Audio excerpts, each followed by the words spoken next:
lo menos ímolo intentar. Antes de nada, moi bons días, como sempre. Moitas gracias por asistir a esta rolda de prensa na que queremos informar dos acordos tomados na Xunta de Portavoces que vimos de celebrar e na que se concretou a orde do día do pleno que imos celebrar a vindeira semana. Unha sesión plenaria que dará comezo co debate de totalidade do proxecto de lei para o desenvolvemento e impulso da intelixencia artificial en Galicia. Unha norma coa que Galicia será a primeira rexión europea que regula por lei o deseño, adquisición e uso desta ferramenta, tanto por parte da Administración como da sociedade en xeral. O obxectivo principal é garantir unha implantación da intelixencia artificial na comunidade galega dun xeito ético, seguro, fiable e centrado nas persoas, porque estamos convencidos de que a nosa comunidade está en condicións de liderar a nivel español e europeo a implantación das novas tecnoloxías que marcarán o futuro da humanidade. Esta nova lei velará polo cumprimento dos principios e obxectivos para que a adopción de sistemas de inteligencia artificial se leve a cabo dun xeito fiable e seguro, para o que se crearán novos órganos, como vai ser a Oficina de Inteligencia Artificial de Galicia, o Consello Galego da Inteligencia Artificial ou o Comisionado en Inteligencia Artificial. En definitiva, unha nova lei coa que dotamos a Galicia dun marco xurídico estable que dá certezas aos cidadáns e que aspira a blindar os seus dereitos. A sesión plenaria vai continuar tamén coa comparecencia da Conselleira de Vivenda e Planificación de Infraestructuras para informar sobre as actuacións postas en marcha polo seu departamento en materia de vivenda. Estamos a falar dun dos ámbitos nos que a Xunta está a facer un esforzo moi especial co obxectivo de que o acceso en Galicia a unha vivenda digna e a un prezo asequible non sexa un problema. E para iso, nos últimos meses, o Goberno galego xa ten dado pasos importantes que a conselleira explicará polo miúdo na súa comparecencia para conseguir duplicar o parque público residencial, o que supón a construción de 4.000 novas vivendas ou o desenvolvemento do solo para posibilitar a construción de outras 25.000 vivendas, 20.000 protegidas e 5.000 vivendas libres. E todo iso cunha especial atención a facilitar o acceso á vivenda dos mozos. A través da construción de aloxamentos temporais en alugueiro, a través da reserva do 40% das vivendas públicas en alugueiro para menores de 36 anos e un 25% das que se poñan en venda, a través das axudas para a compra de vivenda en municipios de menos de 20.000 habitantes ou a través dese recentemente coñecido bono Emancípate. Xa dentro do apartado de proposicións non de lei, o Grupo Popular céntrase neste pleno en dúas cuestións que consideramos de máximo interés. A primeira delas, e non por insistir vamos a restar importancia, é a solicitude ao Goberno de Pedro Sánchez para que salde a débeda de máis de 2.500 millóns de euros que ten con Galicia para o cofinanzamento da dependencia. Somos plenamente conscientes do inxente esforzo económico e humano que precisa a atención aos dependentes, pero, lamentablemente, atopámonos cun Goberno de España que incumpre sistemáticamente a súa obriga de cofinanciar o 50% da prestación de dependencia, achegando escasamente o 30% e incrementando día tras día a súa débeda coa comunidade galega. Nestes momentos, como dixen, esa débeda xa supera o 2.500 millóns de euros. Temos moi presente que os tempos de agarda para a dependencia son superiores aos desexados, polo que, desde o Goberno galego, xa se decidiu poñer en marcha un plan de choque co único obxectivo de reducir os tempos de agarda ata os 6 meses.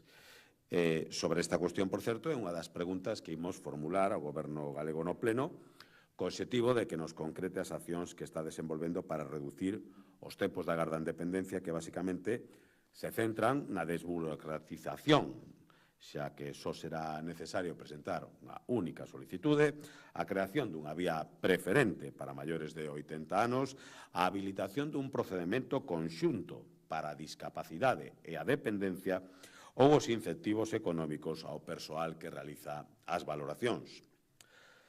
A segunda proposición non de lei que defenderá o Grupo Popular no Pleno ten un marcado carácter local, neste caso vinculado á cidade de Vigo, e a través dela demandamos ao Goberno de España que asilice todos os trámites necesarios para a posta en marcha do proxecto da Biblioteca Pública do Estado nesta cidade. Logo de 17 anos de espera, o Concello de Vigo aprobou a finais do pasado ano o Plan Especial de Infraestructuras e Dotacións que permite ceder ao Ministerio de Cultura, o CHAN, onde está prevista a construción desa Biblioteca Pública do Estado. En concreto, trátase de dúas parcelas entre as rúas Lalín e A Coruña cunha extensión de 6.578 metros cadrados. Estamos a falar, sen dúbida, dun paso moi importante, pero non definitivo, xa que este chan deberá ser agora cedido ao Ministerio para licitar o proxecto e posteriormente executar a obra, de cuxa xestión se encargará, como saben vostedes, a Xunta de Galicia. Está claro, porén, que o futuro da nova Biblioteca Pública do Estado de Vigo está nas mans do Goberno do señor Sánchez e do Concello de Vigo, polo que agardamos que ambas administracións se tomen en serio este proxecto para que sexa unha realidade no menor prazo de tempo posible, aínda que a falla de orzamentos do Estado será, sen dúbida, unha traba importante para que se leve a cabo, xa que nas últimas contas aprobadas en 2023 só figuraba unha partida de apenas 100.000 euros.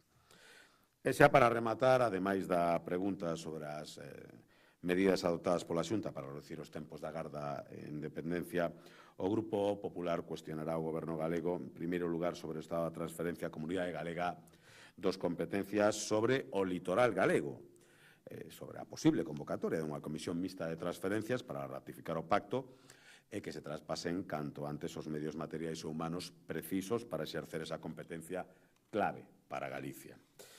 E a última das preguntas versará sobre a posibilidade de facer un pacto, de alcanzar un pacto pola lingua entre todas as forzas políticas parlamentarias, logo das xuntanzas mantidas polo conselleiro, con todos os grupos parlamentarios na procura dos consensos necesarios para impulsar e prestixiar o uso do galego en todos os contextos lingüísticos e sociais. E con iso damos por finalizada esas propostas que imos trasladar no vindeiro pleno. Nada máis que poñerme a vosa disposición por se queredes formular algunha pregunta sobre este ou sobre calquera outro tema. Quería preguntarlle sobre Altri. Hai acusacións tanto dos partidos da oposición como de diversos plataformas ou grupos ecologistas sobre a falta de transparencia no coñecemento dos informes sectoriais sobre ese proxecto. Cree que se está xestionando ben por parte da Xunta a publicidade deses informes? Honradamente, a min escoito últimamente algunhas cousas que me sorprenden. Porque, se non recordo mal, Altri precisa máis de 30 informes de distintas administracións. A Xunta lle corresponde elaborar 27, dos cuales 24 xa están elaborados. A pregunta é, o resto das administracións que están facendo ou a que están agardando?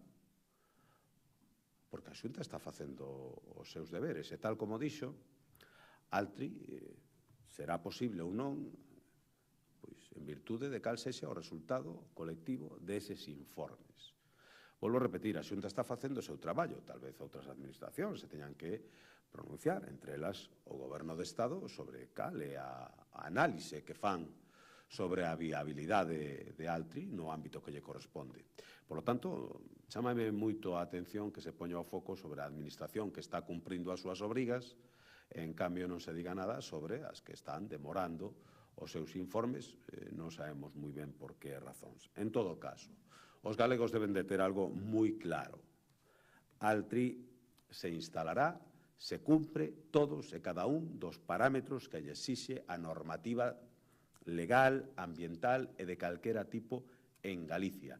E ese análisis se fará con todo o rigor do que son capaces os técnicos da Xunta. E constame que a súa profesionalidade deberá estar fora de calquera dúbida. Eu lamento moitísimo que se estén producindo unha cadena de insidias absolutamente infundadas por parte de persoas que parece que todavía non asumiron o resultado das eleccións autonómicas. Porque esas persoas antes desas eleccións, defendían este proxecto exactamente cos mesmos datos dos que dispoñen agora e, ademais, pedían a implantación en algún dos seus concellos. Tal vez alguén debería explicar por que querían instalar nas súas propias palabras o que hoxe consideran unha bomba ambiental na Mariña lucense e nos concellos gobernados polos partidos que hoxe mesmo fan crítica dese mesmo proxecto.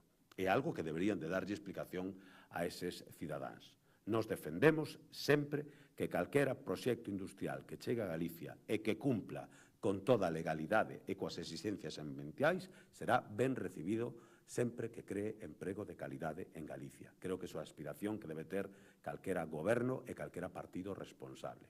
Polo menos Galicia ten a seguridade de que ao frente do seu goberno si hai xente responsable. É unha mágoa que non poidamos decir o mesmo dos que están ao frente da súa oposición.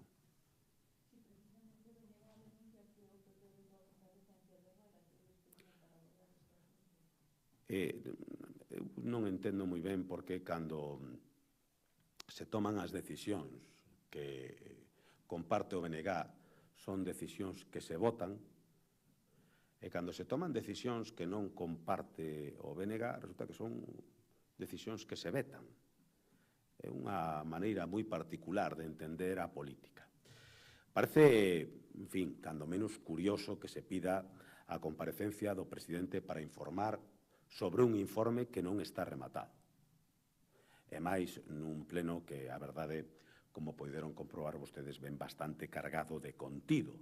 Por lo tanto, non ten ningún sentido. E, por certo, que eu saiba, xa o BNG tiña previsto formular a pregunta ao presidente sobre este mismo tema, co cual terá oportunidade de ser respostado de maneira axeitada. Así que se tranquilice o BNG que o goberno galego neste ámbito vai actuar con luz, taquígrafos e cumprindo a normativa como pasa sempre que goberna o Partido Popular. Outra cousa é o preocupante que resulta a maneira de entender a administración pública que teñen as forzas que hoxe están na oposición. Volvo a repetir, resulta moi preocupante que haxa un partido, concretamente o BNG, que crea que pode impoñer as súas preferencias partidistas ou persoais sobre as consideracións técnicas e o cumplimento da lei que deben de valorar os técnicos. Perdón, que co catarro xe escoito regularse.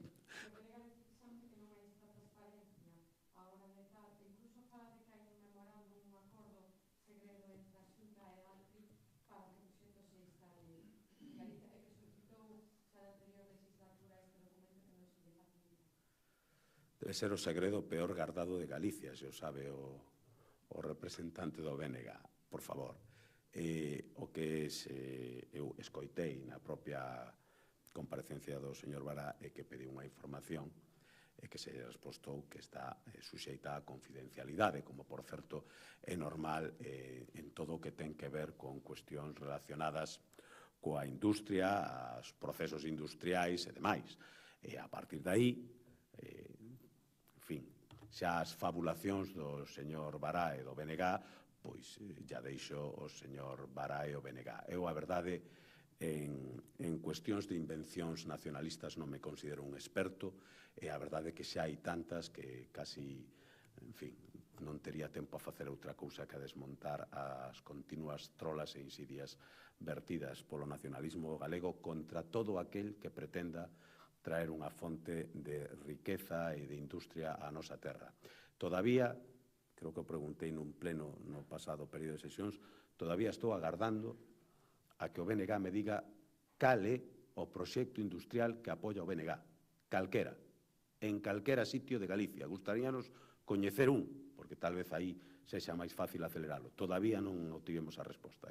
Supoña que algún día chegará.